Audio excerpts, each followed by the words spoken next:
unmuted our mics, right? They should be. Okay, perfect. Just making sure. There's no red on there, so if this is all silent, well. Perfect. Awesome. We're going to find out. That was a very weird, awkward moment, and I thought it was funny. Welcome back. I feel violated. Oh, because he poked you? Yeah, the poke. All right, well, welcome back. We have a full panel. Come on, I don't know. Bro. Got a full panel. That's it. No one in the back. We got all our production team out here, so I'm excited. But yeah, we're back. Be for real. Let's get started with Let's Be Real. We're going to be quick. We're going to be quick? Well, then I have a hot take ready. I got a hot take ready, too. I want to go ahead. Okay, so have y'all seen the movie Poltergeist? I got notes on this. I have not, no. All right, so in the movie Poltergeist, it's a 1982 horror movie. It basically founded the idea of, like, there's something in this house. That trope in movies was created in Poltergeist. I think it's very fascinating because one amazing thing in Poltergeist is in the beginning when they start haunting and moving the like picture frames and stuff. The family is like pleased because they never had a concept of like horror movies, and like they give the little 8-year-old girl a Rams helmet and push it on the stairs because it like the seat carries her on the stairs and stuff. Like, and she just starts flying. They're like giggling. Like they think it's like an ET type of thing, but it's like it's a haunted house type of thing. I think that's interesting. But that's a segue. I apologize. You said be quick. So here's my thing on Poltergeist. No, I was just quick in the intro. I got you. You're good. You don't have to be quick. Steven Spielberg, the apology was very, very fabricated. Steven Spielberg was wanting to direct that. It was his idea. He created that. He said he was a lot of things he was afraid of. He wanted to make a horror movie. He wanted to do a like sci-fi, like not duology, but he wanted to do a creative duology of sci-fi with E.T., with Poltergeist, of similar philosophical things with incredible tonal differences. So he made E.T., but because of contract issues, he could not make and direct Poltergeist at the same time, so he simply produced it. There's a lot of conspiracies that he was actually the director of that movie, okay? My conspiracy goes much farther because this is a Let's Be Real hot take, okay? And I'm going to pair that with one other point in the movie, okay? It's called The Poltergeist Curse. It's one of the most cursed movies of all time. I'm going to list to y'all some things that happened during and after this movie, okay? This is real life stuff? This is real life stuff. Oh, There's okay. 3 siblings, and it's a family of 5. It's a family horror movie, one of the first family horror movies. There's 3 siblings, okay? The oldest sister was murdered by her ex-boyfriend, strangled to death right after the movie was created, okay? After the second movie, the youngest daughter died at 12 years old. Okay, in the first movie, Channel 12 was a big number in the first movie. She died at 12. There's a couple of tropes to 12, and I didn't have them all written down. I apologize for that. The Reverend in the movie that was talking about like it's on a Native American burial ground. Again, like this is an old movie. These sound like tropes. They kind of invented these. So you're on a Native American burial ground. That person, that Reverend that acknowledged that, died between making the second and third movie. And then the Native American that was trying to help them fix that also died between the second and third movie. So those all happened, and people say it was because it was actually a haunted movie and actually cursed. That's not what I think happened, okay? Here's what I think happened.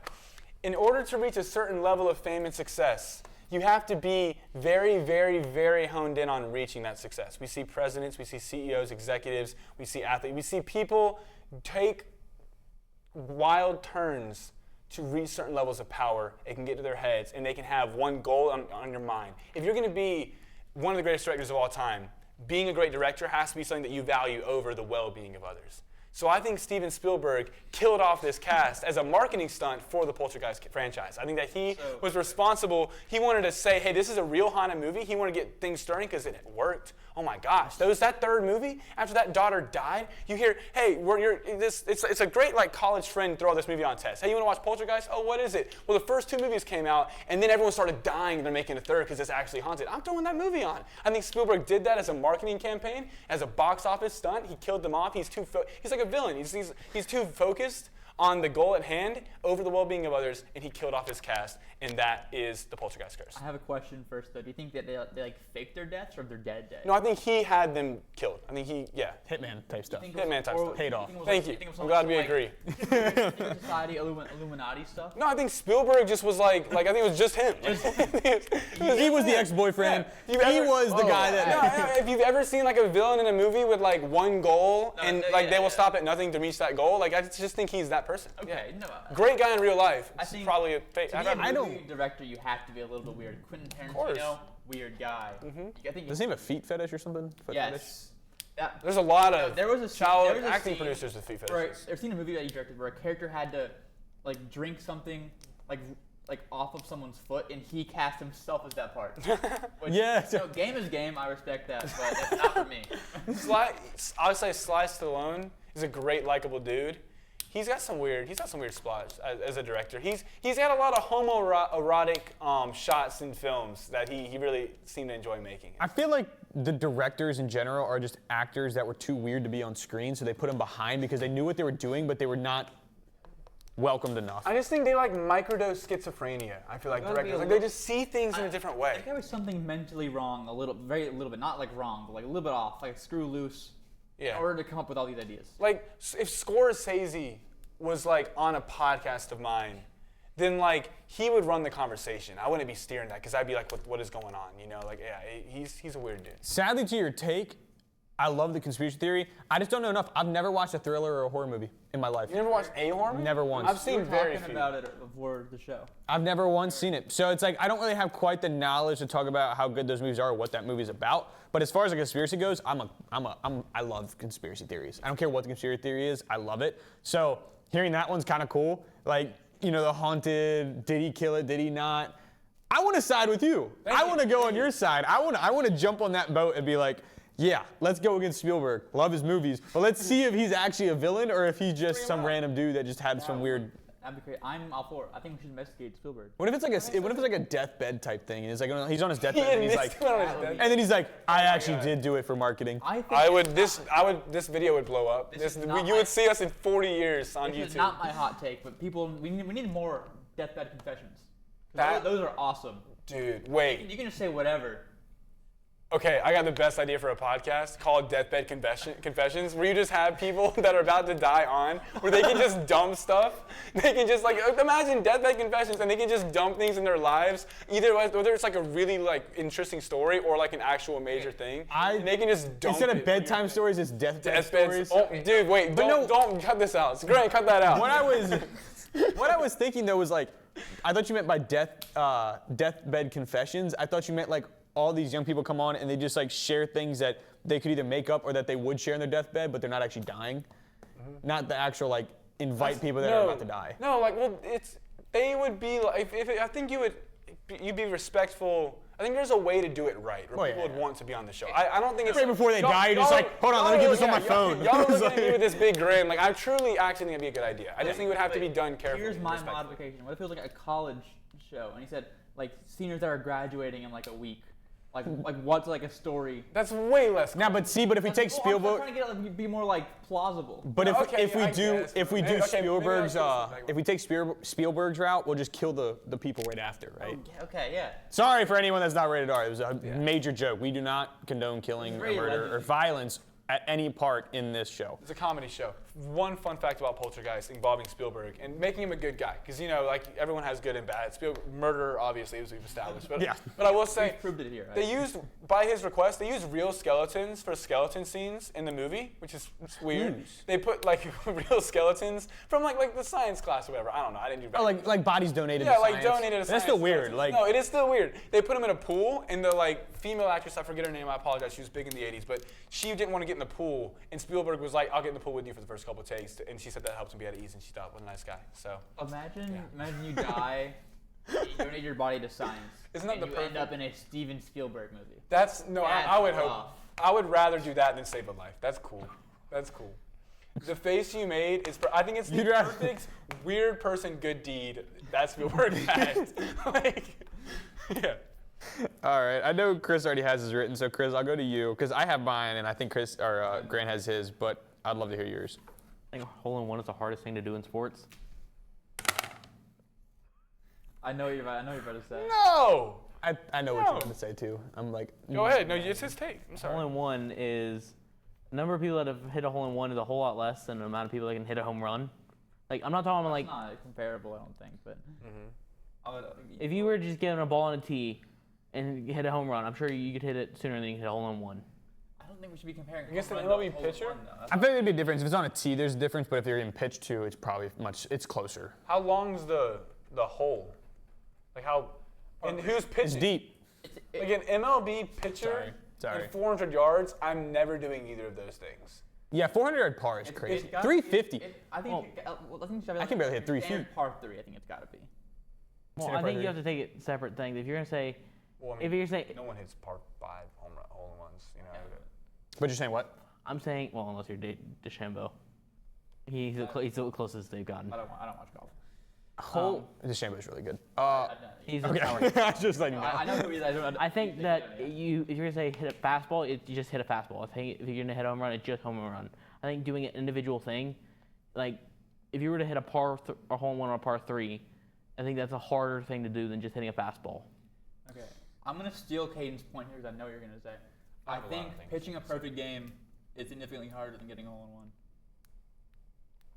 Just because I would argue dunking on LeBron James is harder than getting a hole in one. I would argue probably You like would an get immaculate to- inning. I'm talking about like individual. Like, Because I think a perfect game is so hard because of the long before you dunk a length of it. basketball. well, yeah, I think it's a length. That would be like asking him to hit 3 hole-in-ones in a round, in my opinion. Well, that means that we gotta define terms here. So that's a whole. We gotta define like what constitutes like is it like a single action or like that's like. Well, you got to think like a This is- hole-in-one this would be is what like gives one me- swing. I don't think the take is bad. I think the take is too ambiguous, and I've said this for about 1,000 things that we've talked about this in so many capacities. What does it mean? And I'm going to say hard 1,000 times, and it's going to get giggly, okay? But I don't know. I'm just saying, okay? So We've already said some crazy stuff on the show already. It's only 10 minutes in. I feel like the hardest is such a hard. Like when I look at like wrestlers, I'm like, man, that looks really hard. They're really huffing and puffing. That looks like the hardest practice and event I've ever seen. And then when I see like UFC fighters, I see it's the most excruciating. Like that looks like the hardest thing ever. Then when I see baseball players, I'm like that looks really hard. When I see basketball players and the level of athlete and physical specimen they are, I'm like that looks like a really hard league to make it to. I just think that I think that there's a lot of definitions to what hard is. It's a very vague term, and I don't understand necessarily what you mean by hard in this capacity. I guess what I'm trying to go for is, if you were to be an, Almost like challenge, biggest challenge. I think I'm trying to say like if you're just an average golfer versus an average baseball player, like just an average person in any sport, I think. An average basketball player, to your point of dunking, I think an average basketball player can dunk before they can hit the average golfer hit a hole in one. Dunk on LeBron James though. Or like, okay, what if it was dunk on Wembanyama or hole-in-one? Hole-in-one is I harder. would dunk on Wembanyama. You just go to the side, yeah. Go to the side of Wembanyama. I know he's kind of insane, but like Again, he only this has 2 hands. It's like the average. I think for the average player of 3 that legs. sport to be able to do that, I think an average golfer is not going to hit a hole in one.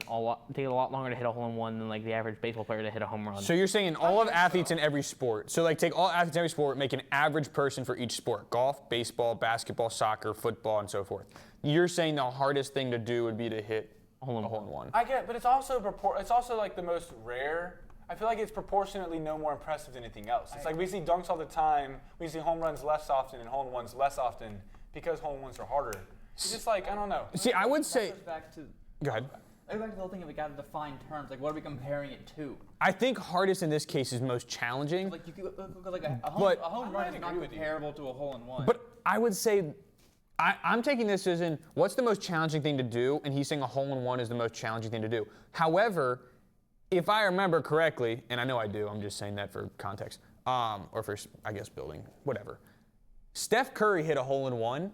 I don't think I've ever seen another athlete hit a baseball or at least a home run.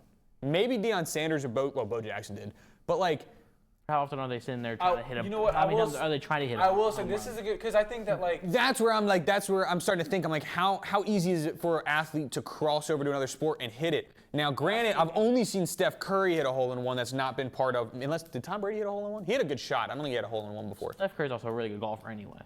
Yes. I'm sure, that's- but if you gave that's him a not baseball baseball. bat, I'm sure he could also hit a home run.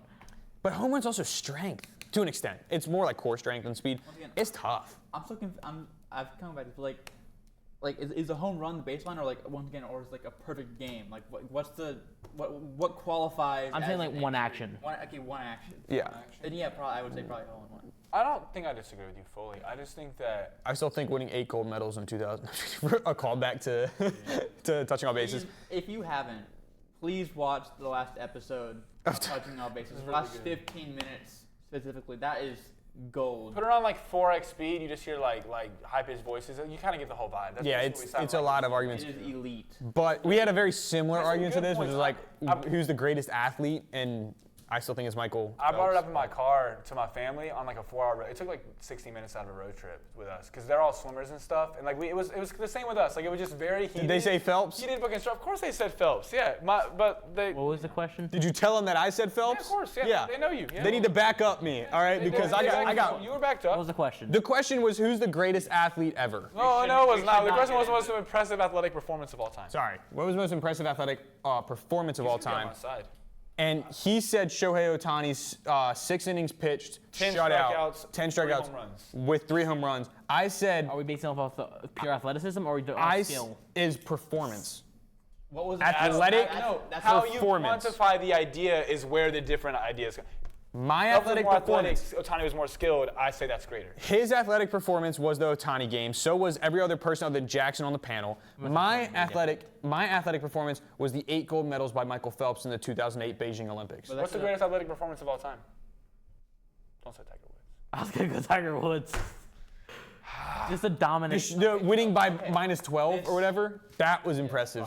I think Ohtani's performance is the most improbable performance in sports history. I will die on that hill. I think that we have different definitions of greatest. You have to go based on pure. Improbable performance? You'll see you'll see someone win 8 gold medals way before you'll see someone pitch 10 strikeouts No, and hit 3 home runs. I'm going to see I Ohtani do it don't. again. I'm going to see very quickly. Like, I think that's easier to do than winning 8 gold medals in one Olympic I think Games. there's a very big disconnect on what constitutes a performance. I think that's the biggest thing. I don't like that one. I Let's think- go back. Brian, there's 162 games in a season and 30 MLB teams and about 25 players on roster. About 12 million player performances in the history of baseball. And no one's ever really come relatively close to what Ohtani's done, okay? In terms of the most impressive performances in the sport with the highest sample size in America, or in the world to my knowledge, okay? Ohtani has the most improbable outlier performance relative to any other league. The Olympics is once every 4 years.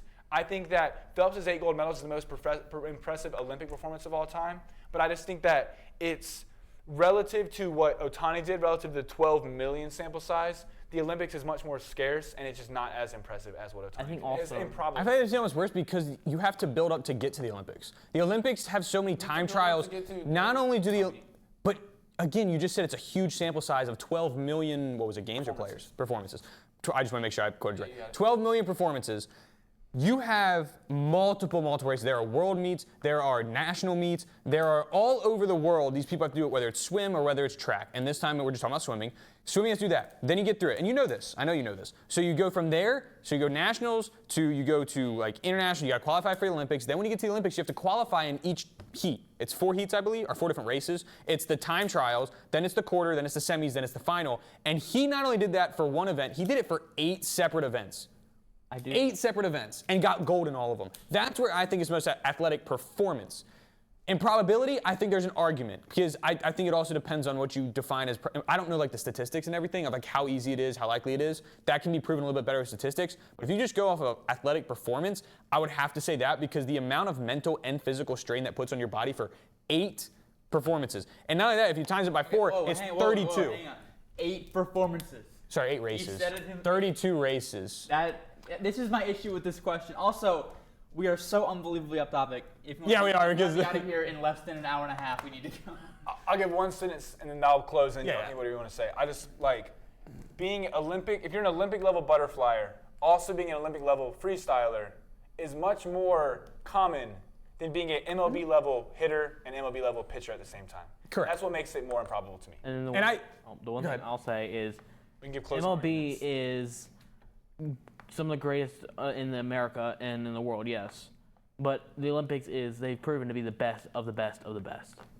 I think the fact that he would destroy them that much further versus just an average MLB player, I think there's probably, it's not like he was going against the best of on every team.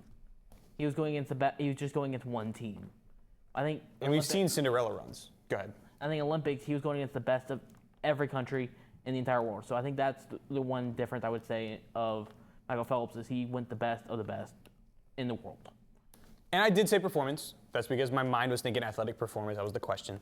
But I do mean, like, in all fairness, my performance is like a complete game or a complete, series.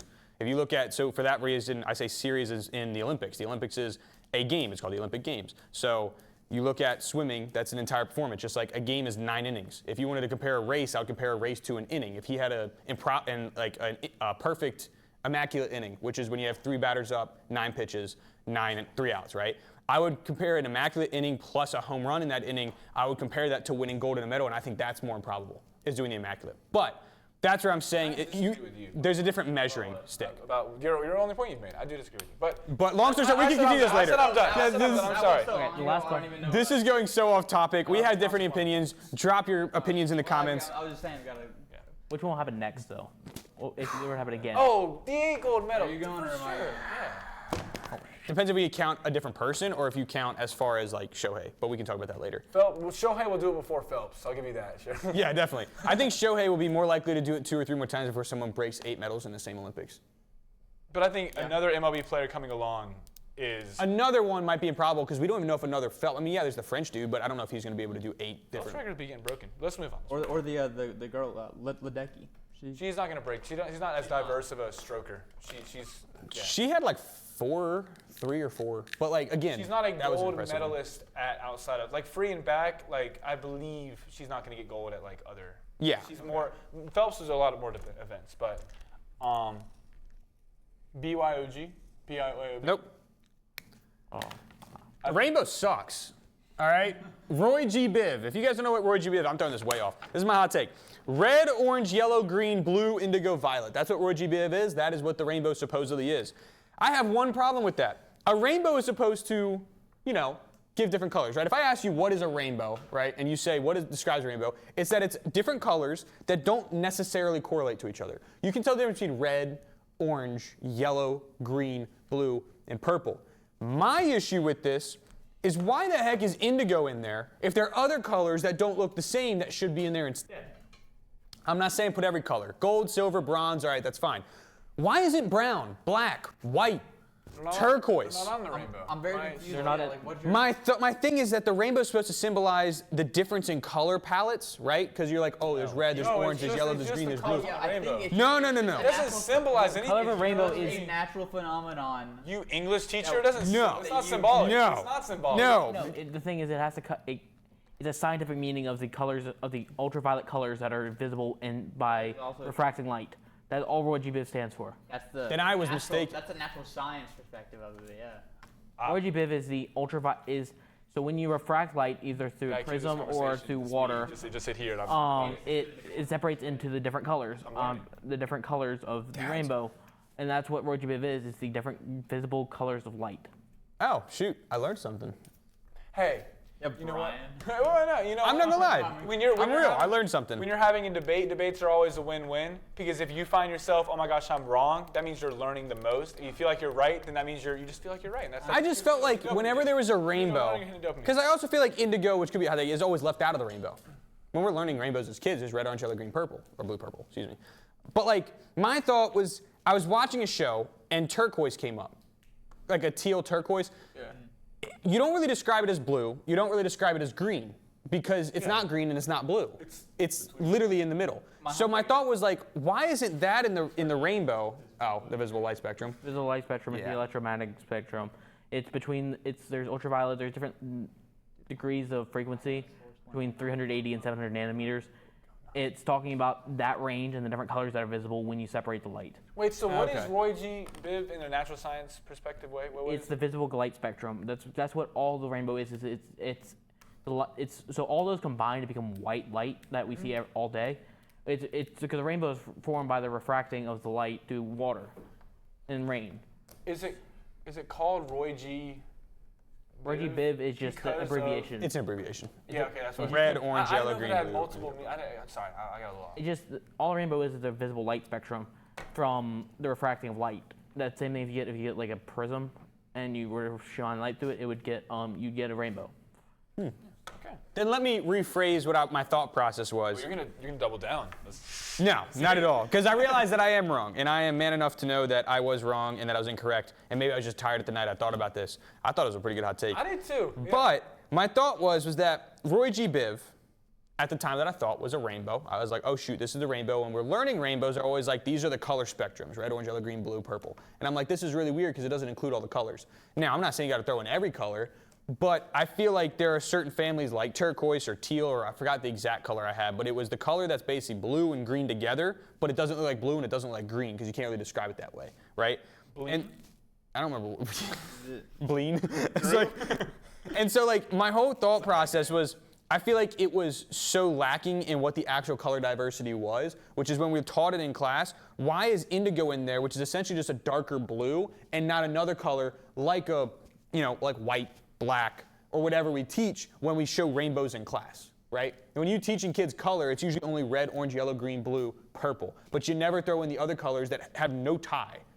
Maybe they throw in indigo. When you throw in indigo, then all of a sudden it's just a blue on blue. And you're like, that's too many blues. That was like the thought process, and maybe it's confusing. But I also have to say, I thought about this at like 11:30 at night watching Futurama because I was so tired. I just had to throw something on to make my brain just like sit there and go. So I learned something. I think just the rainbow in like a lower tier education perspective, it's just like a simplification of the color wheel, just to like kind of introduce kids to it. Because like we know the color wheel has like a near infinite amount of colors, but like it's so much easier to teach this and saying, have you ever heard of coral or burgundy? Because there are some crazy names. I think indigo is an indie color, though. I think that they try to make it mainstream with these rainbow things, but I think 100%. the kindergarten colors of the rainbow quiz, alliteration, I apologize. The kindergarten colors of the rainbow quiz, average grade is probably brought down a little bit by indigo. Like that's just a little bit of a blind spot, I think, at that age. It's a niche indie color that they try to make mainstream through the rainbow, and it's not working. So I believe what it. Yeah, that's a better hot The reason take. that's indigo and I should violet. have talked to you about it. I think the reason it's indigo and violet is just because they separated based off different Wavelengths, right? different wavelengths. So it's like 380 to like 700, I think is what I read. Is nanometers is the distance, the wavelength distance. And that's what they separated by, and they separated in different colors. Because like red, green, blue are the only ones that you can't create from another color. Mm-hmm. Yeah. That's why you have pixels or Correct. pixels inside of phones or RGB, because you can create any color from them. Because black is the absence of light, that's why it's not on there. Correct. And then white is the combination if you put them all white is the together. combination of all light. Which I do remember those, like black is nothing and then white is like. The last four things you said I knew. That's why a lot of technology that they don't, until recently, they haven't had pure, you can't get pure black that actually turn the pixels off. They've only recently they've found a way to get closer to pure black. But blue wavelength is like, or the blue wavelengths are longer, right? That's why like the sky is. I thought there was something like, is it blue wavelengths are longer or red? I believe it's red is the shortest to violet. And then violet is the longest. Yes. Which is why we can see it a little bit farther. There's something about like you can see, it's also reflected in I the don't sky. know that for sure, but all I know is I don't know why you can't. All I know is it's RGB is just the scientific, or it's the abbreviation for the scientific colors of the light spectrum. This would remind me of my physics class in high school, and not in a good way. There's never been a good moment in my physics class. I agree. So, Sorry I got to go through this. We'll switch to yours because mine apparently was a dud. So I was like, I was not thinking. No. I needed to know that because I just didn't know, and I should have done my research. But I thank you, Chris, for teaching me because like I actually didn't. Don't feel bad. Don't feel bad at all. I did not know that. I'm not trying to glaze Chris. I make fun of Chris when Chris deserves to be made fun of as well. But I will shout this out. I think that honestly, just a lot of our Beef Real takes can be a little dumb, and the IQ of Beef Real was raised with this segment. And now some of the dumb ones were nipped in the bud a little bit. I did call feel it that an educational show now? Yeah, honestly, we're not a comedy show. We're just gonna anymore. cut this out, and I'm just gonna put in Caden's voiceover in my hot take where he said indigo was just propaganda. It's like it was forced mainstream. That's gonna be my hot take. I think indigo is forced mainstream up by the rainbow. Go ahead. And I was like, I completely agree. With Great point. So I have both you. a sports one and a Story about it. non-sports one. The non-sports one is probably more fun, but it's not. It's not because like of a conversation though. I think this has been the best conversationally speaking. This is one of my favorite Beef Reels we've done so far. I've really loved them. The sports one's a better conversation, I think. you do what you want because I think we're you wanna do? about 20 or 30 minutes in. Our content director is going to be on our ass. Bro. I know. Yeah. Yep, Ryan. So I'm gonna go with the sports. not even one gonna be because I posted. think there might be more opposition to it. The one you might not care about. Can you rapid fire both? I'm very curious. All right, now. yeah. So I'll say my non-sports one first. Say both and just see which one. Yeah, just say go what number- rapid fire. All right, non-sports. The Despicable Me franchise is one of the best cartoon franchises of all time. No. What'd Megamind should have gotten what they Despicable got. Me franchise is one of the best cartoon franchises of all time. Talking about television or movies? Charlie Brown, Movies. Well, most popular. Okay, what's your sports one? Good. I really think I'm going to have a lot to say okay. about the Despicable The Me. sports one is that I think that the World Cup is a lot more interesting than March Madness. That's fine. I don't think it's that high. Okay. Well, depends on which country you're talking It's about. a very American brand to me. I would say March Madness is more exciting, but the World Cup is awesome. Well, okay, that's March Madness has more. I think the World Cup's more exciting because of 4 years. But go I ahead. think March Madness has more possibilities on what can happen, in that sense. But World Cup, it matters more. It's like the atmosphere of it is just like crazy. I've gotten very into soccer the last year. We can go on the Despicable Me because I think this is what more people are drawn to for some reason, which I like.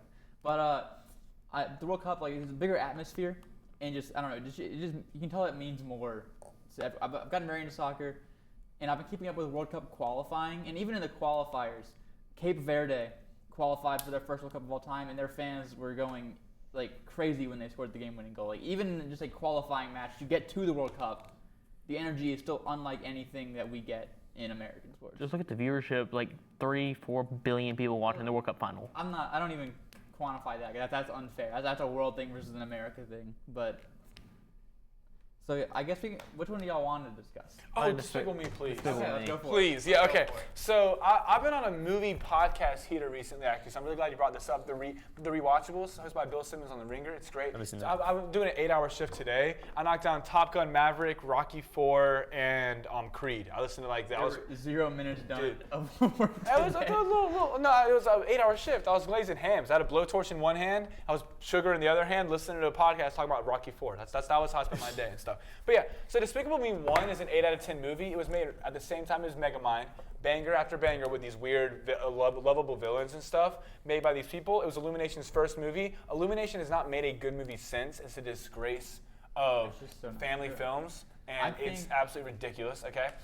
DreamWorks is hit or miss, but they hit with Megamind for sure, okay? And their hits are much better than Illumination's. Despicable Me 2 is boring and lame. I don't like the Better, girl in it. better. It's not good. Despicable Me 3, he has a brother who's so annoying. That was such a good It's movie. not a good movie. Minions. I haven't seen 3. Minions is a charming like slice of life. It's one of those where it's kind of more like a 3 like Disney Plus Shorts. I know it's not Disney product, but it's Disney Plus Shorts vibe that they make a movie, kind of like the Emperor's New Groove sequel, where it's like it's kind of 3 movies in one, and it's charming slice of life. Rise of Gru is cool. I went ape shoot in the movie theater in high school when that came on. That whole thing, like they were trashing it and stuff. Like I participated in all that. That was cool. But yeah, Megamind should How have. about 4 though? There's a 4th one. It was so good. It was so good. Okay, let's give it a 10 out of 10, and I still strongly disagree. Okay. Yeah. So my question is, that's a very vague question because you have like Tom and Jerry, you have Looney Tunes, Well, you have more recent Did things. you say movie franchise? I wasn't or workshopping cartoon? this one very much, so we can work it out right here. So I would say cartoon movie franchises. I don't know. It's hard. Cartoon or animated? How many movies Same to make a thing. franchise? Because I don't know if there's a difference between the anime. Like, are you talking about like animation such as like what Megamind looks like or what Minions looks like? Animated is the more technical term. Cartoon is I think cartoon is more of a 2D? style of animation. Okay. Toy Story is so much better than Despicable Me.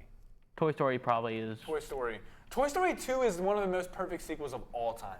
Okay, I would say Toy Story is more like, I don't know. It's more thought provoking. I feel like it's more like, I like being put in thought. but just like, I'm trying to remember most of these things. I don't know. Just like in terms of when I'm watching a movie like that, I get do it lost. just 'cause it's funny, and I think Despicable Me movies are funny. I think In fact, over fall break, which is a few weeks ago, I think I watched 2 and 3, and this weekend I hope to watch all 4. That's the plan, because Despicable Me 1 goes off of Netflix on Friday for all you at home. Yeah, well, you got one last time.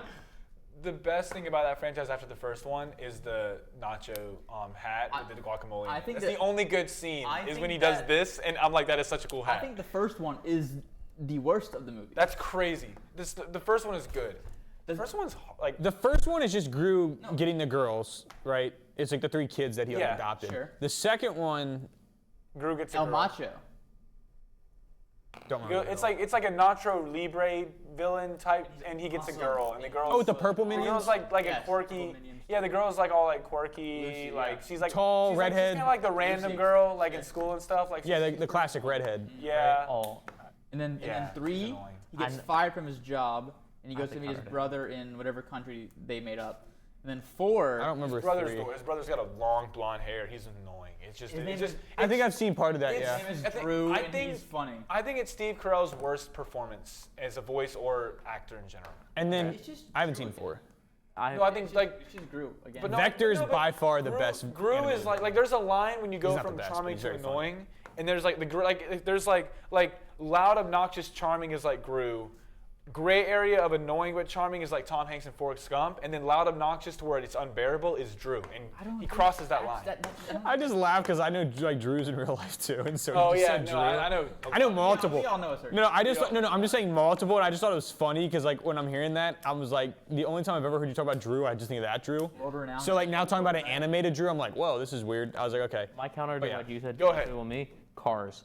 Nah, I think it's better than Despicable okay, Me. so I think Cars is here's the a thing. little overrated. Cars 2 is the greatest animated movie of all time.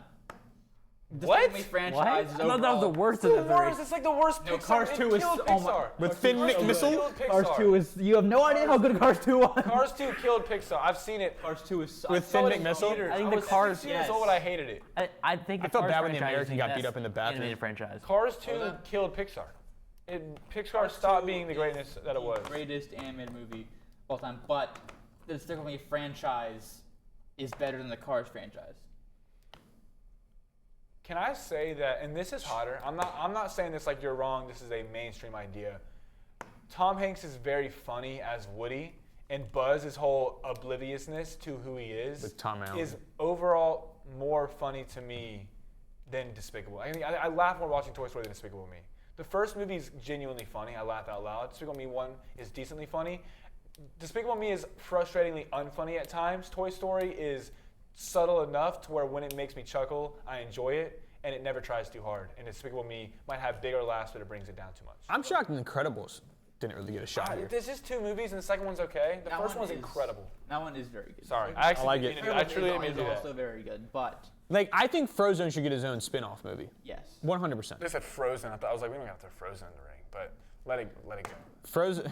Frozen's great. Wow. Yeah, No, not Frozen. Frozen. I Yeah, think yeah. the I most. guess another contender. It- I'll let you 1 second. Is Madagascar, another banger franchise. It's okay. I'm trying to think of like franchises like that. The Penguins movie. We can Grant can cut this out, but like I don't think it's that bad. Disney loves making like black spin-offs. I think the most universally amazing black spin would be a Frozone spin-off of Incredibles. No one would dislike that. That is like if you want to do like diversity right in terms of making new things that people love and also incorporating like different cultures and be more What about diverse. Monsters, Inc.? Frozone is the best idea of that. That's not the good. Dude, Monsters University, University is- resonates with my Or what about soul. Shrek? That one's up there. Shrek. Yeah. Shrek's the greatest animated franchise. I'm so stupid. I've been a Shrek advocate for a long time. That's the greatest animated franchise of all Shrek. time. So, in gross income for the franchise, Despicable Me is number 1, Okay. followed by Shrek, followed by Lion King, Lion King's okay. Lion King's followed by Toy Story, followed by Ice Age.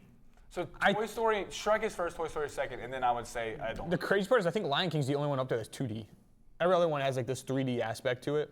Lion King's one movie. They made more movies, That's just but the the Lion franchise, King is so. one movie. Oh, franchise. I would say I think Lion King might be the best. Franchise? Animated. Like I'm talking about like 2D animated. Yeah. Franchise. Yeah. Lion King. Maybe it's because 1 just carries it, but I also like 2 and 3. I like 1.5. That's 1.5 was good. Like I just think like that's really fourth good. grade. I did not know there were more than one. really. There's like 3 or 4. Check out 1.5, then you can stop. It's 1, 2, 1.5, and then I think there's a 3. What happens? 1.5 is There's a couple it's- 1.5 follows Pumbaa and 2. 1.5 is all like their perspective of what happened. It's It's a good, really like, funny. It's a charming airplane movie. Like it's a you know it's not. I watched like, it in Disney one time. It was pretty Despicable cool. Me is not a bad choice, but I think while Cars doesn't have the money, I think Cars hits home for a lot more people. Cars 2 in particular, I agree. Can I? Okay. I hated that movie as a kid. So good. Oh my. Yeah. I felt. I did too. I saw it in movie theaters when I was 6 years old and told my parents it was a bad. They're like, "Hey, did you like it?" And I was like, "No, it was boring. Like I didn't like the movie." I think the I fact liked- that it was, I think 6. it wasn't about racing. It was about some like And it height. was That was the Mater beautiful was part. the smartest character in the movie, and that's I not, liked- It's not an okay No, movie. he was I not. liked He was Cars. accidentally the so smart character. dumb. Yeah, Cars Cars was so. I liked unbelievably Cars 2. The only scene I didn't like was watching the American get beat up in the bathroom and killed.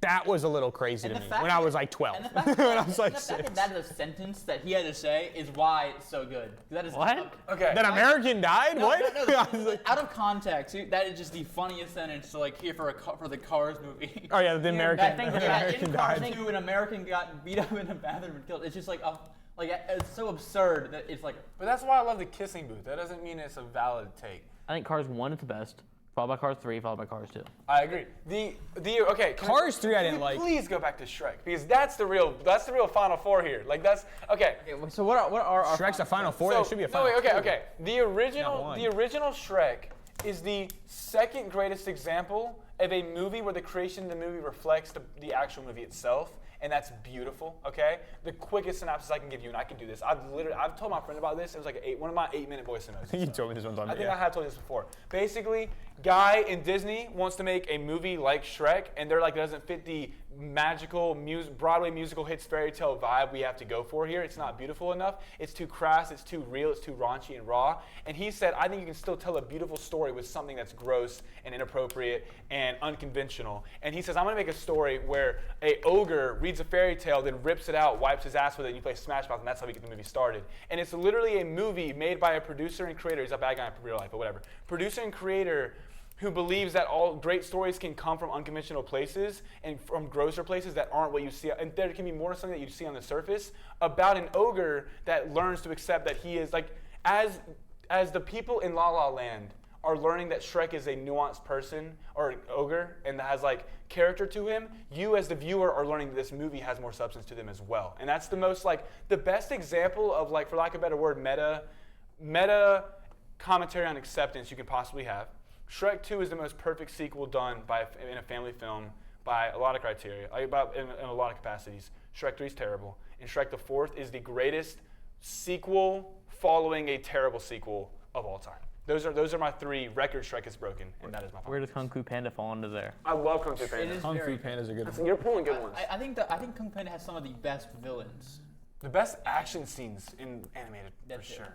I think all the villains in Kung Fu Panda are so complex. Skadoosh. Yeah. Gadoosh. What about Finding Nemo? No. That was fluffy. Oh, Finding Nemo's a good movie. It's a good movie, but we're talking about the greatest franchises in the world. Finding Dory. And Do you there's only think two movies. Finding Nemo's better than Despicable Me? No. If we go originals only, do you think Nemo's better than any other original, or at least top 3, top 4? No. What do you mean? No, it's not a top What do three. you mean? Of the franchises we're Of talking the about. ones we've been talking about so far. No, I put Shrek ahead. I put Despicable Me ahead. I put it ahead of Madagascar. Okay, wait. So Madagascar is a good one. all of I our put it behind Cars. So are we all having like an entry here? Like you have Shrek, I just like me. You have Cars, and you have.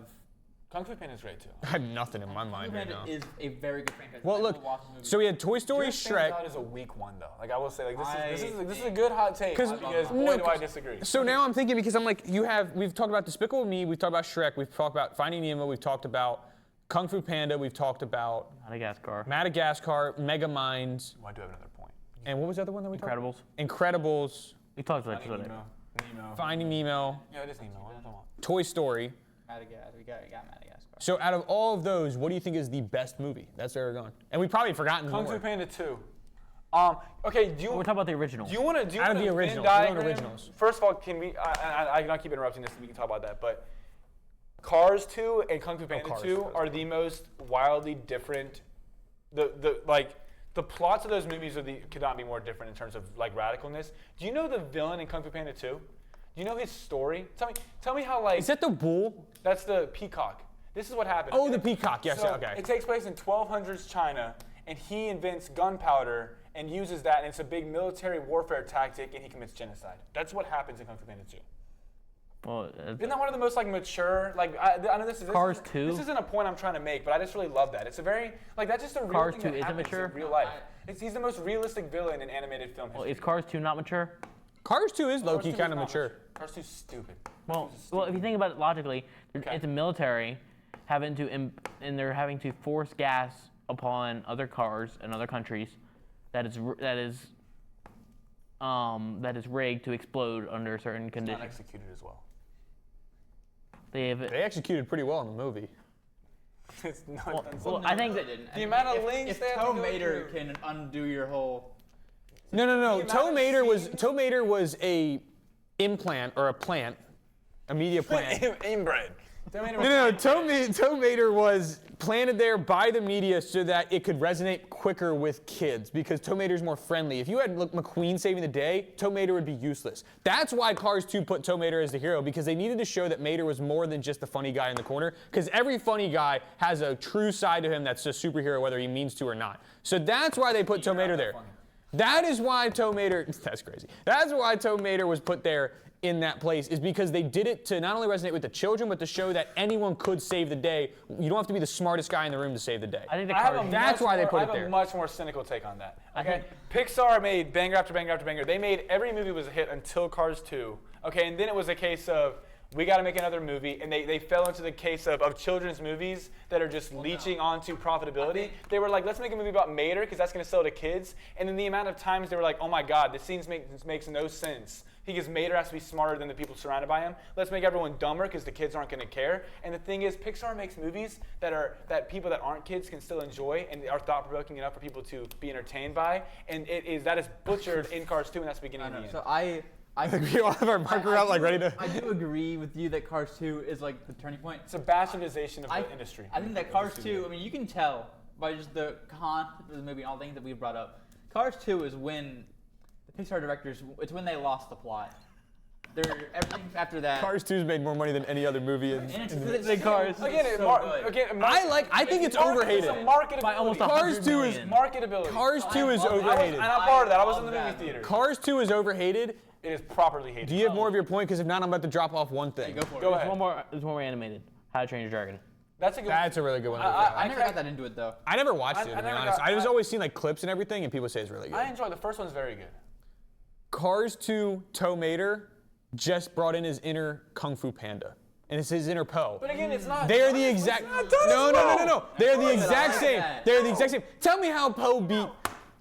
Because How did he beat Tai Lu? Poe works. Kaboom. What did he do? He spilled a freaking. No. Isn't that what it is? Do we have time? Because I can give you a counter to this if you want to. If He you keep this- stumbled if You in. want to keep this on air? He stumbled in. Oh my God. And he won. I'm not saying Kung Fu Panda is good because Kung Fu Panda built it on the fact that the not so bright one that kind of was just in there would be the hero, and they kept it that way for most of the season with others helping. But to say that because Tow Mater comes in and saves the day would be counteracting or counter-arguing every single thing that you said good about Kung Fu Panda. Maybe the storyline's not right, but just ragging on Tow Mater is really, really a bad argument in my opinion. Kung Fu Panda is a sort of the characters are done better. Okay, Poe and Kung Fu Correct. Panda I just said that. is an unbelievably determined The characters person. are better. The characters are better. Shifu is about it's the story of Shifu who's a Shifu's Doc. Shifu who's Doc a Rivers. sensei. Shifu who's a Am I wrong? No, Shifu, I said Doc Rivers. I was like Doc Hudson, my bad. he's a I was like, sensei. kinda the He same. teaches Tai Lung, Tai Lung. He tells him he's the greatest of all time. Gives Tai Lung a big head, and he feels bad for promising so much time to Tai Lung. He then tries to teach Poe like Tai Lung. And Shifu learns that you can find greatness in unconventional ways. And Poe learns that what he has, he doesn't have to change who he is to be special. And who he is as a person, he just needs to grow within himself to be an amazing person, okay? He then learns to grow within himself. In that final climactic battle, his weight and his determination, he takes a beating, and then his weight and his ability to use his like belly and stuff, it's comical, it's a kid's movie, is what makes him win that fight. Give me a synopsis similar in Mater's arc in Cars 2. Actually, I have not I do watched- kind of see what you're saying. I have not watched either of these movies in a while, so bear me some of the details. But if I'm correct, in Cars 2, Tow Mater was ostracized by Lightning McQueen because he kept messing up and ruining things around. He never fixed that though. Similar to Poe. But what did he do? He did. came in and saved the day, didn't he? Because he pieced it together He was that the the one that figured it head of, I forgot, he was selling Rock. gas but ended up being electric? Or he was trying to sell electric and ended up being gas? He was selling gas, so he switched out the gas and was working with the foreign military. Because he tried using electric in the forest and then ran out of it, so he realized he had to go back to gas. That was what the villain I don't- was. I don't recall He got stuck that. in the. So the whole point was that they want people to switch to this like plant-based, like eco-friendly fuel, but the guy that was ended up being like the conspirator he was like in the oil industry and he didn't want that, so he was sabotaging the eco-friendly fuel so that those cars would mess up, ruining the PR, and then he would still have his oil empire. There was a point where he tried. What did Mater do? Mater figured it out. Mater's the one He that uncovered the figured it entire out. He- plot. Cars saved 2. He learned. No. Because Cars 2, let me give you this. Ready? Go ahead. Give me the characters. To me, what I can remember from this is that Tow Mater kept messing up, including eating. I just remember the wasabi scene where he ate the wasabi and then like started drinking out of the fountain, right? Or the waterfall. Now he did that. Lightning McQueen said, "Would you stop messing up?" Made Tow Mater go away. Now Tow Mater was by himself, figure out all of this plot, then ended up helping fix it to then come out and uncover the hood of the villain, which then showed that the villain was actually lying to the public and trying to sell them bad gas, or at least, sabotage the gas in order to fix it. So he actually found out the entire plot himself and realized that he can still be himself, but also be helpful and a superhero and save the day. Very similar to Poe. Not the exact same. This is, I also see what you're saying, and this is much more subjective. Cars 2, just Kung Fu Panda reads as a movie where writers came up with an idea and a character that they loved and gave him an arc. Cars 2 reads as a bunch of writers that are like, God, we have these producers that are making us write a movie about Mater. What's going to happen next? We have no clue. I think we have to make, how does Mater save the day? It's very like forced and inauthentic. There isn't a payoff. There isn't a arc of Mater and a payoff at the end. It's just Mater stumbles along and then hits dumb luck in the home. I think that's kind of the point. That's because Mater, they never portray him as the smartest character. They show him as having dumb luck, being naive, showing that he has showing him finding all these clues is because of dumb luck and naivety, and it kind of him showing him saving the day because he cares so much about his friends. And to that point, like I said earlier, I said Kung Fu Panda started out showing that character would end up being, taking the whole thing, and then they arced it out through 4 movies, as well as each movie had its own arc. But Tow Mater, it was more like, even in the first movie you look at it, the first movie wasn't about Tow Mater. The first movie was about Lightning McQueen. Lightning McQueen had a short arc, but you never really saw that arc grow in at least the next movie. You saw it in the third movie because you realized he was getting older and he had to kind of come back. So to me, I think the entire plot of each Cars movie is not based on a long series, but rather just a series of events focusing on different characters. The first one is Lightning McQueen, the second one is Tow Mater, mostly, and the third one is Cruz, the one that actually teaches Lightning McQueen if no one knows. So to me, I think they focus on different points, which is what makes the series good and the franchise good, while in the Kung Fu Panda, it focuses primarily on Poe and just keeps him for 4 movies. I think there's a difference in how they situated it, or how they focused on it. There's a continuity to Poe's. I think sticking with one character and continuing his arc is so much harder than pivoting to another character and starting over with a new arc. Correct, but I just want to give more respect to Tow Mater and Cars 2, because I actually enjoyed the movie, and I'm not saying it's my favorite, but I don't know why so many people hated it out of the get-go. And I think it was so different than the original. We were like yeah. Personally, for me, I thought it was a little bit just as a young kid watching, I thought it was a little bit violent for what I guess as a kid. That was fair, because I never wanted to watch the movie and see an American get killed. But at the same time, isn't that kind of future? Now, I can't remember the word, but it's like it's about to happen to us. No, not like psychic. It's kind of like predicting. No. I'm thinking like under our president. It's very mature for a movie to actually put out there in a American dominant media system, especially setting it to the US, that an American would end up getting beat up. Because it was very interesting for a younger movie to show that, rather than just showing the American always winning. It almost matured kids at a younger age saying, yeah, we're not just like the dominant one all the time. How about anti-propaganda? It gave you back to reality. How about anti-propaganda? Kind of, yeah. I have never thought about that. I just thought about it. I don't think US till I die, but I don't think that's what they're going for. I don't think so at all. But looking back on it, I think that's like a very interesting way to put it. My YouTube video essay obsession is going to show with Cars 2 hate, but I think the reason most people hate it is, and I've said this a couple times, just a quicker recap, is that Pixar, except for Toy Story, which they did very, very well, as we've established, shied away from sequels because they like creating new ideas, and their world building was incredible, their characterization was incredible, building these arcs and making these frameworks is why it's the greatest family movie studio of all time, Pixar. I think that Cars 2 was the beginning of what the worst out of Sony, the worst out of DreamWorks, and all of Illumination, of just, except for Despicable Me 1, of just like, let's make a sequel with the sequel with the already existing world, and let's just copy off this world, add a marketable character that kids are going to buy a lot of merchandise of, and then figure out the whole story later. And then it looks like it's a very slap together story. No, Mater was already a big character, though. Passion in Cars 2 Mater was already a big character. Mater already was one of the fan favorites after the first movie. That's what I'm saying. Is that's the problem. Just like how the Minions were fan favorites after Despicable Me 1. But doesn't every fan look into? I feel like every fan. The Minions movie is about the Minions. Yeah, that one. But even the Minions, not have existed. which of the Minions is probably like in your opinion, which Minion do you think is favored the most? Bob, right? Bob's the best. Which character in Kung Fu Panda is favored the most? Oh. Which characters in Cars is favored the I feel like most? you're missing my point. Tow Mater. Now, this is the only point I'm making, and it's not really as arguing against you. I'm just saying, in this world, when you have younger kids and family, like just families in general, they tend to go towards the more funny or the less Lighthearted. smart, lighthearted character like a Bob, a Poe, or a Tomater. So you can't really just crack on Cars for doing it because they were just feeding into the fact that they actually had that character. It's kind of like when they did Minions and they followed Bob all the way through. Because wasn't it Minions that followed mostly Bob when he was leaving? I mean, it followed The three of them. Kevin, Bob, and what's I don't really think of his name. But I felt like out of the three, the only one that you ever really saw by himself was Bob. Stewart, yeah. But if you, like when they broke off, it only showed one. I've I seen think- Minions I don't 25 I don't think they times. only showed him. I think they just people latched on to Bob because he was a little bit different.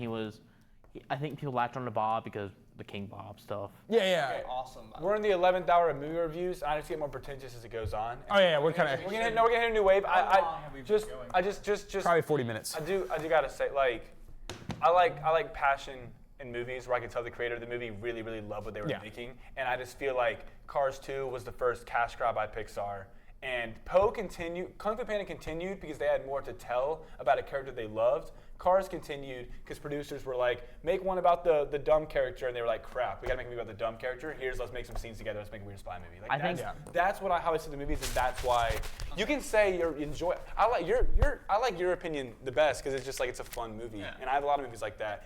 I think we're talking about greater movies, and we're having like a critical review. I think it's ridiculous to compare Cars 2. I'm not saying Cars 2 is the best movie. I said I like it. Yeah, I don't like. I know. I Yeah. think Kung Fu Panda is better. I think a lot of other movies are better than Cars 2. I just don't want to get hatred to Tomater and Cars 2 because you think it's like a dumb movie when it actually reflects a lot of the other movies they've tried to go out there. I think we just look That at was very my thing. different things in movies. Your options are a lot more like the hidden messages or the thought-provoking ones. I do like When I'm watching a cartoon movie, or an animation movie. I'm I'm looking at it, so it's like what's going on? Like I'm looking Laughs. Yeah. at dopamine. Yeah. What's entertaining on the Yeah, if we weren't on like a talk show reviewing movies, I'd probably be a lot more casual. Yeah. I think for Cars, the Yeah, reason I like- didn't like 2 as much is it got away from the main racing theme. Yeah. It went on its own theme. I think the reason I prefer 1 and 3 is 1 is all about racing and building a Lightning McQueen as a racer. And then you have Cars 2, which kind of, yes, it's a race, but they focus more on like some spy thing, which at the time made no sense to me. You don't understand the hidden themes as a young kid. Yeah. You don't understand all this stuff. All you see is this cars blowing up, which in their terms is death. Correct. And you never truly get to see Lightning You don't McQueen's tr- prime. You only see his beginning and his end. you don't really understand. You don't understand the full theme of what's going on. You just see cars blowing up. You just don't understand the ties back to real life in Cars 2 as a young kid. I think that's why I didn't like it as much as a kid, because it wasn't all about racing, which that's what kids like, is cars racing. You didn't like the spy movie? I didn't like it as much because I think kids like that too. I think Yeah, Cars I think 2. kids- But I think it was It's too. I too think there was violent. too much. I It's think it was cars. not just that, but I think there was too much hidden messages in it for a young kid to understand. Well, they're hidden. The kid's not gonna get them. You don't need to get them. I think. But and then I Cars think 3 they went showed back. the point. And No, okay. Finn but- McMissile was a there's dog, some though. Animated movies with Finn McMissile deep was a messages dog. that they can convey to kids while appealing to adults. That's Well, like that's they what can't. Pixar is good at. That's what- He's saying Ratatouille. that there are hidden messages. I'm like, if they're forgot about hidden, that's Ratatouille. totally fine. 'cause it's Ratatouille is actually one of my favorite movies. when did you first Ratatouille's watch an Cars 2? incredible movie. How old were you when you watched Cars 2? I watched it in That's the a theaters. fantastic Keep question. saying that. I don't know when it was. I have no idea. When's the first time you remember watching it? Blue Jays 2-1. When I remember, over the Dodgers. Just one? First time I remember it was like, 2-1. But just one? was like a year ago. Or is it gone? But I watched it probably when It's going around on. when it Oh, came okay. out. But I think that for Cars 3, you went back to the racing theme. Cars 1 was a racing theme. Cars 2, I think, just went off topic a lot and it went on like some tangent. But I think if they would have made it, I think the shorts of like Cars are much better than Cars 2. Mater's Tall Tales. Yes. Those are. What about Planes? You ever watch Planes? Dude, I saw it in the Planes theater. 2. I saw Wasn't a there lot of boats? those movies in theaters. Was boats a movie or am I dreaming No, that? you are. I might be dreaming that. There was a should boat get on in that, the though. Planes. You should get on that. That's what I was thinking of. I always used to think I was like cars, planes. Why not there are boats?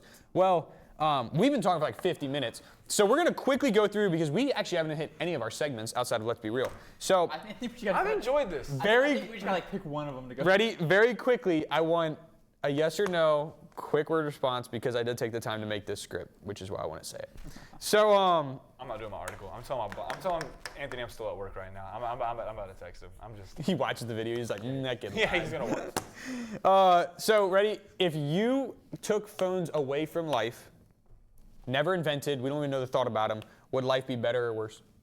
Phones. Now, This is talking about phones. And like right now they take them or we never had them. Never had them in general. Do we just phones or all internet? Just phones. Okay, I got mine. So we still have computers. Yeah, but there's like no communication long We distance. still have iPods, iPads. Anything that you can do communication-wise on a phone is what I'm What about talking Apple about. Watches? Well, Go ahead, Grant. I'm telling you right now, computers would be here. Phones led to rotary- iPads. I think. How would the Dodgers call a bullpen pitcher in? What? They don't have a rotary phone. They use a rotary. carrier They use a rotary phone. carrier Are we talking about iPhones? Or are we talking oh. about like? I'm talking about no phones whatsoever. There is no way to contact long distance. Okay. No text messages, no phones, no FaceTime. Aaron Boone wants to take Max Fried out, gets a rotary phone out, dials He it. throws a pigeon. Okay. He throws it. He doesn't even That let it would fly. be better. That skews me more towards better. So That no would be rotary better. phones. No phones whatsoever. I think I've written too far into it. I'll go first. No phones whatsoever. This is mainly just to say there's no long distance You contact. can't reach. I'm not gonna try. It would be significantly worse. I think that the connection that we have nowadays because of phones, and yes, there's email. That's on computers and all that stuff. But what we can have with phones now, with the international communication, the interstate communication, is so useful and is so helpful and is great for everything. I agree, but I disagree. I think that we are less connected because of technology, because in terms of authentic connections, and and it's more commercialized, which is worse because the expectation to go, be around the clock, it just work constantly, and pressure to constantly communicate with others, respond to others, answer your email, answer your boss, answer your professors, answer everybody, and then eventually, when you have a full-time job, just be around the clock and get ahead in that 9 to 5 grind, turning it into an all day, all night thing, a weekend thing. It's because of phones, and that's a problem. And the way that we are more connected is mainly negative. However, it's just like in the age of it expedites the age of information and stuff. We can just communicate to others and get other things. I just wish that like scientists had phones and we didn't have to have our phones. It's like, that's I think real quick though, I get what you're saying. Just gonna be very quick. Like as an out-of-state student, like I'm able to keep up with my like high school friends, my parents, and all that stuff a lot easier than I would be able to without that, and I value that a lot. So that's what I would say. I'd rather just not keep up with the people I'm in touch with. I think that Really. Let him go. I think phones are the. I'll say that in mind. You love it. I think without phones it'd be worse. I think the biggest thing. I think what would make it better was no social media. Okay, we've Because- had that segment, and I think Because social media is all about portraying this perfect life, and it's all about it's a full-time job to keep up this perfect life for so many people, and you see these quote-unquote perfect lives, and you have to you think that everybody has it better than you, when really it's just a fake display of what they feel. we had a. And I think- I'm so sorry. I know you're done. And then I think that without phones, there would not be this connection that we have and the ability to do things. I think it'd be much worse without phones. I think it'd be slightly better without social media. We had a segment whether or not life would be better without social media, and I pulled out this quote, and I'm going to read it to you because I love it. It's from Bo Burnham. Bo Burnham said about talking about our generation, okay, Gen Z, he said, they say it's the me generation. It's not. The arrogance is taught, or it was cultivated. It's self-conscious. That's what it is. It's conscious of self. Social media, it's just the market's answer to a generation that demanded to perform. So the market said, here, perform everything to each other all the time for no reason. It's prison. It's horrific. It's performer and audience melded together. What do we want to do more than to lie in our bed at the end of the day and just watch our life as a satisfied audience member? I know very little about anything, but what I do know is that if you can't live your life without an audience, you should do it. I think that's kind of how I feel about social media. That's kind of why I think. That's kind of what you're. Yeah. I think that's why people that are off social media say they're happier. I think that's why the older generation that doesn't care what people think on social media are generally happier than what the current generation is. Generally. Brian, what you got? I'm going to give my take, but I want to give you guys the next question real quick. Again, this is going to be quick. We're going to be out within 10 minutes because that's what it's going to be. Let's be quick. This one, it was supposed to be 4 trends, but I'm going to do 1 because it's also tough to think about. Name 1 trend that you think will be big within the next 5 years. This can be any trend. This can be a fashion trend. This can be a technology trend. This can be like a social media trend. What do you think will be big in the next 5 years? Just 1. While they do that, and while they think, I'm going to give my take. I think phones would make it slightly worse personally. Overall, I think it would make it much worse. But if I'm going on my personal life, I'd say slightly worse because I wouldn't be able to contact family members being out of state or if I go on trips. Now, if I'm talking about overall for like a country, it'd be much worse because you think about the government or you think about military when they're trying to connect quickly. Yeah, we had like whatever, the telegram or, maybe you fly a pigeon or whatever it is, or you throw like a paper airplane if you're across the room. But like, really, I think it would make it much worse and much slower, and it would actually it would give us worse less safety, in other words, because you wouldn't be able to communicate messages quickly over long distances. So much worse for the general public and just for general life, slightly worse if it was just personally me. Can I go first for the Go ahead. trend? I think quantum computing. What? Quantum computing. Quantum computing. Is that really a trend though? Like, It's going to change the way computers are run. Major servers are going to run off quantum. They've already started because they've already created a new state of matter, topographical state of matter, which is a mix of a couple states of matter. It's so it's a new state of matter. So we technically have 4 states of matter now. And with quantum computing, it's to change the way cybersecurity is, the way AI runs, the way everything runs in computing. Major servers are going to run 1,000 times faster. Passwords are going to become almost useless unless they passwords are like more secure. Simple passwords are going to become useless. They're going to be cracked within an instant. And quantum computing is to be the way of the future. I have a similar take. I said baggy shorts. I feel like with more time I could come up with a better one. I don't know. I just think that fashion circles back, and I feel like the 80s came back and are kind of out of style again. The 90s came back kind of out of style again. Next is the 2000s, and I thought what's a 2000s fashion trend that's specific to the 2000s? I thought baggy shorts. So similar to quantum computers, I think that baggy shorts are gay and lame. And I don't really care. And so that's my hot take. nice, good for you. Thank you. So mine's also in the same vein as quantum computing. I said the farming lifestyle will come back, and I say this because people, I think we're reaching kind of a bubble with like the This is a good take. reaching a bubble with like it sounds bad. Like with like capitalist society. What? This sounds bad. Argentina, bro. Venezuela, dude. All right. Oh, and they're so great right now. Look at Venezuela. They're thriving. But Switzerland has like 20 people. I Okay? think urban office, we're reaching kind of a bubble. I think people are going to start trying to find farming jobs. Their jobs kind of out of the city where they can just live peaceful lives. They won't be financially fruitful lives, but they'll be happy and they'll just be living a simple life where they get what they need and they don't have to deal with all the capitalist. Now I'm You could just say corporate. You don't have to say capitalist. Well, I couldn't find Capitalism is great. No, I couldn't find the word the first time. It is corporate. Man, we are so un-American saying that we the dead American and that it resembled love- something and then You love terrorism and you hate capitalism.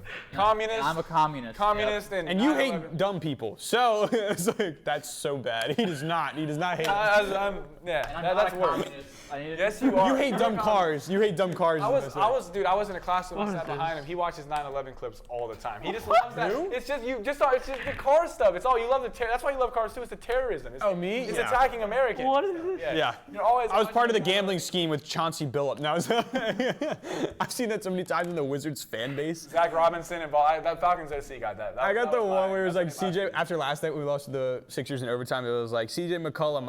I have been a part of the Chauncey Billups gambling. My name is CJ McCollum, and I'm like, what the heck? I I was saw like, all right. that hit my feed for a Clemson player. I forget who it was. I've seen that with Garrett Riley. Garrett Riley. Oh, it was Garrett Riley. That's what I saw too. Yeah. I touched you 4 times, by the way, on the seats. You're Yeah. doing very handy today. Yeah. Everything we say on here is all jokes. Excited. Don't take anything I love seriously. when Show with me, Except bro. for one thing, which you're not going to know about. But there's one thing we said today that we genuinely believe. And it's not our name. No, I'm joking. So mine is going to be kind of obvious to an extent.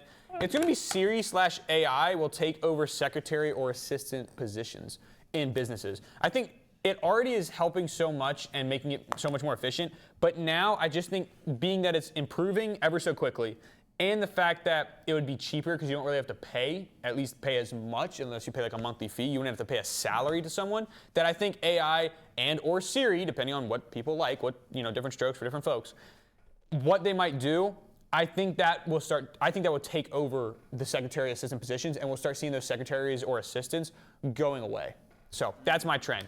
So the last thing we have, and then we can get out of here because we've been in for like about probably an hour, if not over. It's called Reality Check. So we did B-Sides, we did Foresight, and now we're doing Reality Check. All these are new segments this year. I'm going to tell you a fact or like a statement basically, and you got to choose whether you think it's real or whether you think it's fake. All right? So the statement I have is Shakespeare invented the name Jessica? That's a tough one. Wait. You're saying, like, is that true or not? And you have the answer? Yep. I'm so sorry. No, you're good. Do you guys think this is a true statement or a fake statement? A real statement or a fake statement? Shakespeare invented the name Jessica. Without looking that up, can I look at one thing first? Yeah. What do you want? Like, can I look at something on my phone before? Without looking No. No. Suspect. No, you cannot. I have the answer on mine because I needed You it. can ask, sorry, I don't want to, it's not my show. Could you ask Brian this and Brian give you the answer? Yeah, well, I'm looking up is there the Queen Jessica before No, Shakespeare. that's so cheating. no, you can't do that. Go back in your head. There's no Queen Jessica. That is not a queen. It's a Queen Elizabeth. There are two. My Victorian era history knowledge is I think there's a Queen 9 out Victoria. of 10. I think Well, you even get 10 out looked of at- 10 to get all the queens, you know? I'm not talking about just English. I'm talking like Spanish Oh, or I don't other. know any other queens, so I just know the English ones. So I'll go ahead and get us. I think she was after. But I think that he did not. Now, Shakespeare did invent a lot of words. He did. A lot of our modern language comes from Shakespeare. invent I've learned that in my whore? literature class. What? Didn't you invent whore? The word whore? I can see that. I But can't remember. when I get like very nerdy on TikTok, I get down these like etymology videos, I love those. and like you can see like names evolve over time. So I think it did not start as Jessica. It evolved from perhaps like a could be like a biblical name, like an Eastern European name. Names evolve over time. Like Jessa or something like Yeah, that. well, I'm saying like it could be like maybe Jessical maybe music. It comes from like Like with a Q, Jessica, like with a Q. Jessica. Jessica. Jacqua. It's French. But no, Hesse. I think it evolved over time. Into Jessica. I said no. I feel like just this is whenever you do these questions, I'll read more into you than this question itself. I don't know if I'm supposed to do that. I just feel like it's going to be like no, but this similar name was invented by Shakespeare, and you're putting a little twist on it. That's kind of my theory. Actually, it was Like Sarah. I know Sarah's in the Bible, but he invented the name Sarah. It's not Jessica. That's why I feel like you're about to go here with this one. That's my belief. name? Sarah is a biblical name. Abraham was like it was the. This is a good story. I mean, can I talk about the Bible, please? Yeah. Okay, yeah. cool. Yeah, So Abraham, we love the Bible. I would love to explain So we're to you gonna- on the Bible. I know that you hate Christianity and stuff. You're not a very religious person. Whoa! What an allegation! I was like, good grief. Abraham, It's insane. throwing out all. You calling me a communist? Calling you a Terrorist that doesn't like pro- Christianity. I'm projecting. I'm gonna I am get all of these sniped when I walk out of here. I'm projecting. We're gonna have to I'm be all of these bleeped so much of this out. Abraham, yeah, Grant, cut that out. I say This is Grant, a Grant, lot cut that of out. beef for real. In Genesis, Abraham was like, hey, to one man, was like, hey, your daughter's really attractive. I want to marry your daughter. He was like, if you're like my slave or servant, indentured servant for 7 years, you can marry my daughter. And then he did it for 7 years. And I don't know why the Bible decided to put this, I don't feel like it should have gotten cut out or whatever, but he served for 7 years, and then he was like, here's my daughter, and it was like the ugly one. And Abraham was like, what the hell? This is the ugly one. It's Sarah. It was Leah. I wanted Sarah. Obviously, I wanted Sarah. And then he's like, oh, you want to pick your daughter 7 more years. And then he did it. He did 7 more years, and then he got Sarah as well. And I think he believed that he had like important babies with Leah, but couldn't have any with Sarah. And I believe, and I'm just totally butchering the Bible here, I believe that the disgrace of these children brought some good underdog stories in the Bible, and that's why that story is relevant. But yeah, that's why Sarah's in the did Bible. not know that. Wow. I didn't know that either. How'd I do? What? Do you know that story? No. Okay. You seemed frustrated by it. I thought I got. Yeah. All right, now you're good, Chris. I'm gonna say yes. That he did. Okay. You're gonna say you did? He's just hedging his bets, so in case we're wrong, he's gonna That's start I would have done rolling the same away thing. and If you said no, I would have changed it to yes. Okay, so we have no, yes. I'm sorry, Chris, but you're the only one right. It's true. It's true. It's true. So he did invent the name, and the thing that I didn't get, which is why I'm kind of looking on Google, because I don't know the exact backstory of it, but it said the statement that Shakespeare invented the name Jessica is true. He created the name for the character who was the daughter of the Jewish moneylender Shylock.